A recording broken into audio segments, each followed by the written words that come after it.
Welcome to Immerse Beginnings reading for Week 10, Day 48. The Lord said to Moses, "Give the people of Israel these instructions, which apply both to native Israelites and to the foreigners living in Israel. If any of them offer their children as a sacrifice to Molech, they must be put to death. The people of the community must stone them to death. I myself will turn against them and cut them off from the community, because they have defiled my sanctuary and brought shame on my holy name by offering their children to Molech. And if the people of the community ignore those who offer their children to Molech and refuse to execute them, I myself will turn against them and their families and will cut them off from the community. This will happen to all who commit spiritual prostitution by worshiping Molech. I will also turn against those who commit spiritual prostitution by putting their trust in mediums, or in those who consult the spirits of the dead. I will cut them off from the community.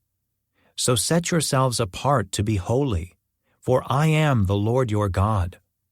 Keep all my decrees by putting them into practice, for I am the Lord who makes you holy. Anyone who dishonors father or mother must be put to death. Such a person is guilty of a capital offense. If a man commits adultery with his neighbor's wife, both the man and the woman who have committed adultery must be put to death. If a man violates his father by having sex with one of his father's wives, both the man and the woman must be put to death, for they are guilty of a capital offense. If a man has sex with his daughter-in-law, both must be put to death. They have committed a perverse act and are guilty of a capital offense. If a man practices homosexuality, having sex with another man as with a woman, both men have committed a detestable act. They must both be put to death, for they are guilty of a capital offense. If a man marries both a woman and her mother, he has committed a wicked act. The man and both women must be burned to death to wipe out such wickedness from among you. If a man has sex with an animal, he must be put to death, and the animal must be killed. If a woman presents herself to a male animal to have intercourse with it, she and the animal must both be put to death. You must kill both, for they are guilty of a capital offense. If a man marries his sister, the daughter of either his father or his mother, and they have sexual relations, it is a shameful disgrace. They must be publicly cut off from the community. Since the man has violated his sister, he will be punished for his sin. If a man has sexual relations with a woman during her menstrual period, both of them must be cut off from the community, for together they have exposed the source of her blood flow. Do not have sexual relations with your aunt, whether your mother's sister or your father's sister. This would dishonor a close relative. Both parties are guilty and will be punished for their sin. If a man has sex with his uncle's wife, he has violated his uncle. Both the man and woman will be punished for their sin, and they will die childless. If a man marries his brother's wife, it is an act of impurity. He has violated his brother, and the guilty couple will remain childless. You must keep all my decrees and regulations by putting them into practice. Otherwise, the land to which I am bringing you as your new home will vomit you out. Do not live according to the customs of the people I am driving out before you.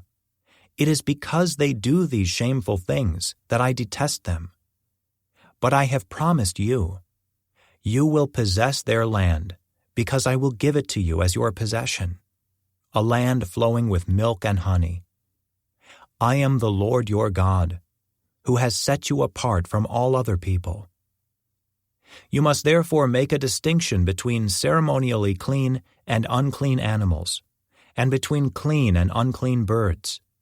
You must not defile yourselves by eating any unclean animal or bird or creature that scurries along the ground.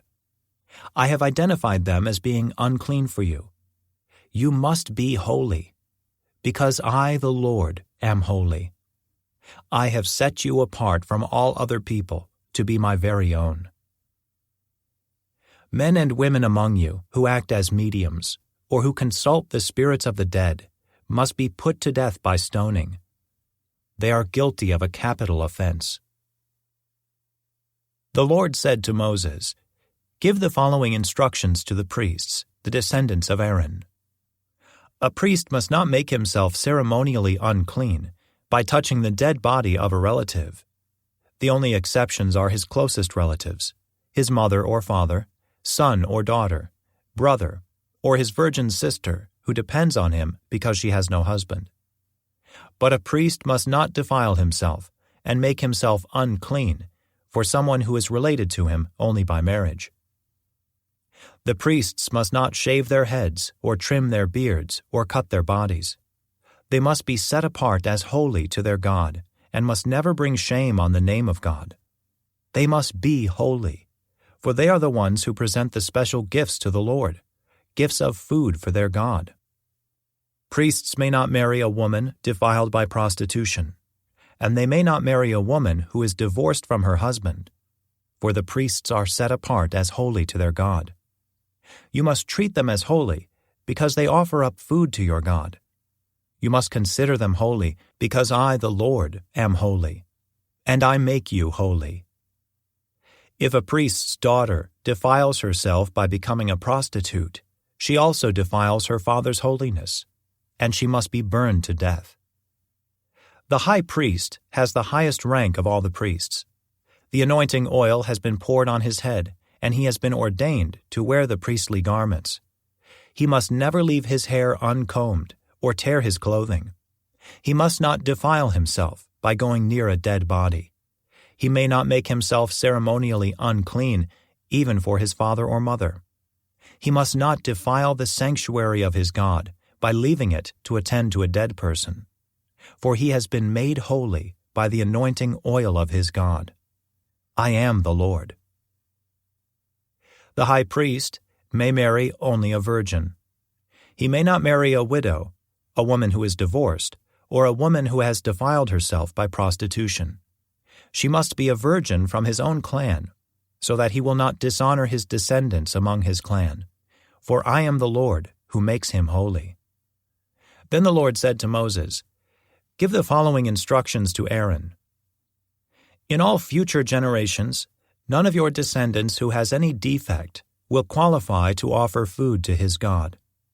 No one who has a defect qualifies, whether he is blind, lame, disfigured, deformed, or has a broken foot or arm, or is hunchbacked or dwarfed, or has a defective eye, or skin sores or scabs, or damaged testicles. No descendant of Aaron who has a defect may approach the altar to present special gifts to the Lord. Since he has a defect, he may not approach the altar to offer food to his God. However, he may eat from the food offered to God, including the holy offerings and the most holy offerings. Yet because of his physical defect, he may not enter the room behind the inner curtain or approach the altar, for this would defile my holy places. I am the Lord, who makes them holy." So Moses gave these instructions to Aaron and his sons, and to all the Israelites. The Lord said to Moses, "Tell Aaron and his sons to be very careful with the sacred gifts that the Israelites set apart for me, so they do not bring shame on my holy name. I am the Lord. Give them the following instructions. In all future generations, if any of your descendants is ceremonially unclean, when he approaches the sacred offerings that the people of Israel consecrate to the Lord, he must be cut off from my presence. I am the Lord. If any of Aaron's descendants has a skin disease, or any kind of discharge that makes him ceremonially unclean, he may not eat from the sacred offerings until he has been pronounced clean. He also becomes unclean by touching a corpse, or by having an emission of semen, or by touching a small animal that is unclean, or by touching someone who is ceremonially unclean for any reason.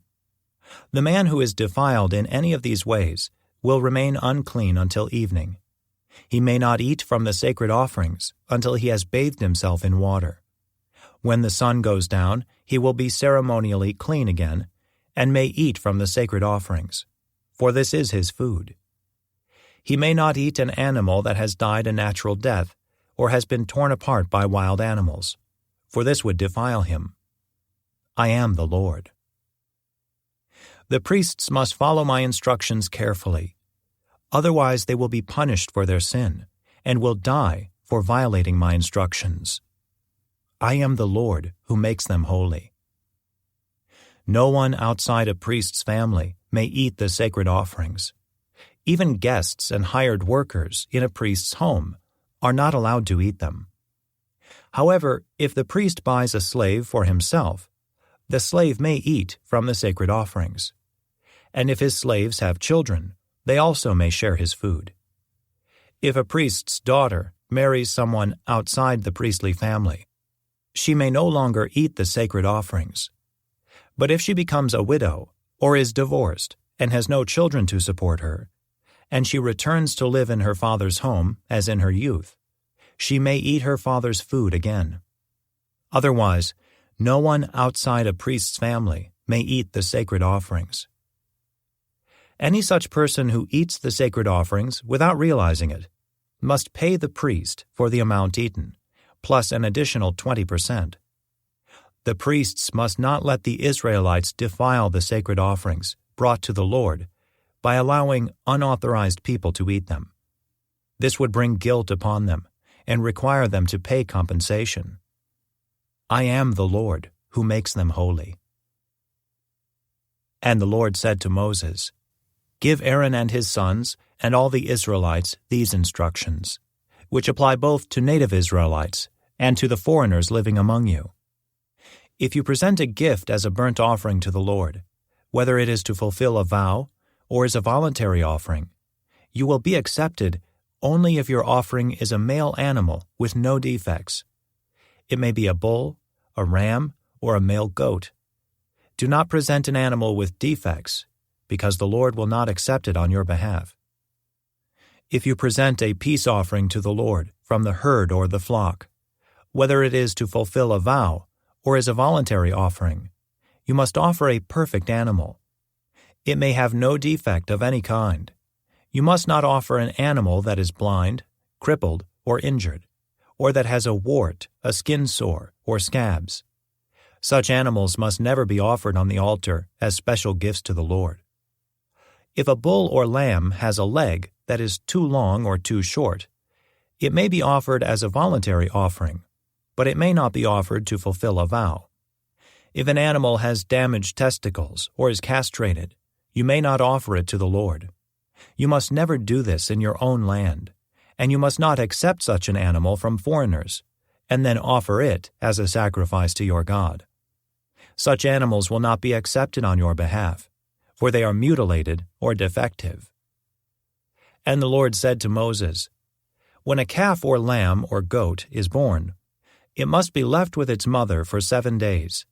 From the 8th day on, it will be acceptable as a special gift to the Lord. But you must not slaughter a mother animal and her offspring on the same day, whether from the herd or the flock. When you bring a thanksgiving offering to the Lord, sacrifice it properly, so you will be accepted. Eat the entire sacrificial animal on the day it is presented. Do not leave any of it until the next morning. I am the Lord. You must faithfully keep all my commands by putting them into practice, for I am the Lord. Do not bring shame on my holy name, for I will display my holiness among the people of Israel. I am the Lord who makes you holy. It was I who rescued you from the land of Egypt, that I might be your God. I am the Lord. This concludes today's Immerse Reading Experience. Thank you for joining us.